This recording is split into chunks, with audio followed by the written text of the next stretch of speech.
अस्सलाम वालेकुम व्यूवर्स, उम्मीद करता हूँ आप सब खैरियत से होंगे। आज मैं आपके लिए एक और न्यू वीडियो के साथ हाज़िर हुआ हूँ। वीडियो की तरफ जाने से पहले आपसे गुजारिश करूँगा, जो मेरे चैनल पे न्यू है काइंडली मेरे चैनल को कर दें सब्सक्राइब, बेल आइकन को कर दें ऑल पे, ताकि आने वाली तमाम इन्फॉर्मेटिव वीडियोज़ आपको मिल जाएँ।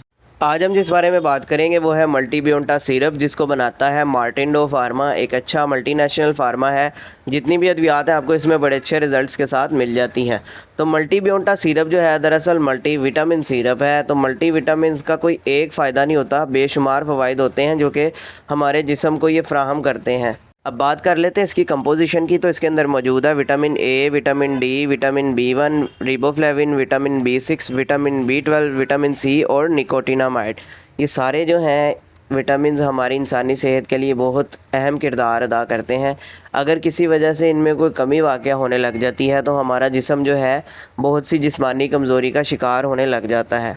जिसमें पहले नंबर पर हम बात कर लें तो नज़र कमज़ोर होना, हेयर लॉस का होना, हड्डियों में आए रोज़ दर्दें होना कमज़ोरी की वजह से। इसके अलावा मसूड़ों में से खून आना, पट्ठों में कमज़ोरी हो जाना, हर वक्त थकावट फ़ील करना और खून की कमी हमारे जिस्म में हो जाना। इसके अलावा भूख में कमी वाक़या भी हमारे हो जाती है। इसके साथ साथ एसाबी कमज़ोरी भी हमारे जिस्म में आने लग जाती है। तो ऐसी कंडीशन को ट्रीट करने के लिए इस सिरप का इस्तेमाल करवाया जा रहा होता है, ताकि हमारे जिस्म में जो विटामिन की कमी की वजह से जो कमज़ोरियाँ आई हैं उनको पूरा किया जा सके।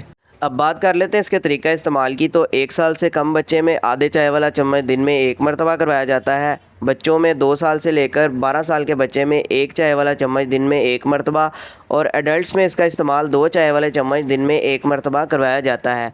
लेकिन अगर आप इसका इस्तेमाल करना भी चाहते हैं तो सिर्फ डॉक्टर के मशवरे के साथ इस्तेमाल करें, ताकि बाद में आपको किसी भी किस्म का साइड इफ़ेक्ट देखने को ना मिले। अब अगर हम इसके साइड इफ़ेक्ट्स की बात कर लें तो इसके साइड इफ़ेक्ट्स में ड्राई स्किन हो सकती है, स्टमक अपसेट हो सकता है, डायरिया, लूज़ मोशन वगैरह हो सकता है। इसके अलावा उल्टी मतली की कैफियत हो सकती है, कब्ज़ की शिकायत हो सकती है, और अगर आप इसे एलर्जिक हैं तो स्किन के ऊपर आपके कोई एलर्जिक रिएक्शन देखने को मिल सकता है। तो मैं उम्मीद करता हूँ आपको आज की ये मेरी वीडियो पसंद आई होगी। वीडियो अगर पसंद आई हो तो वीडियो को लाइक लाजमी करें, शेयर करें और चैनल को सब्सक्राइब लाजमी करें, ताकि आने वाली तमाम इन्फॉर्मेटिव वीडियोज़ आपको मिलती रहें। वीडियो के हवाले से कोई सवाल हो कमेंट सेक्शन में आप मुझसे पूछ सकते हैं। अपना ख्याल रखिएगा। अल्लाह हाफ़िज़।